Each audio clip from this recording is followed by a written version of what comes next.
Bangladesh bank থেকে pricing strategy ও guideline regulated থাকাতে কোম্পানিগুলোর ওভারঅল প্রাইসিং 18 টাকার মধ্যেই সীমিত এখনও।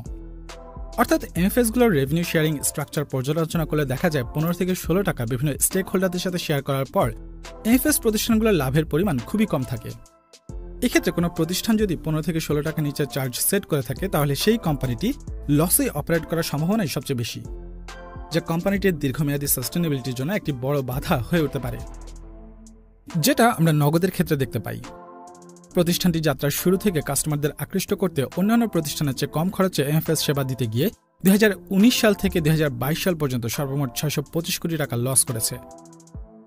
যেই লস কভার করে কোম্পানির অপারেশন পরিচালনা করতে কোম্পানিটি এক্সিম ব্যাংকে জমা থাকা গ্রাহকের অর্থের বিপরীতে ঋণ নিয়ে নিয়ম বহির্ভূতভাবে বেশি পরিমাণ ডিজিটাল ইমানি ক্রিয়েট করে ফেলেছে। এমনকি সরকারি ভাতা ও উপবৃত্তির অর্থ ডিসবার্সমেন্টেও অনিয়মের অভিযোগ আছে প্রতিষ্ঠানটির বিরুদ্ধে।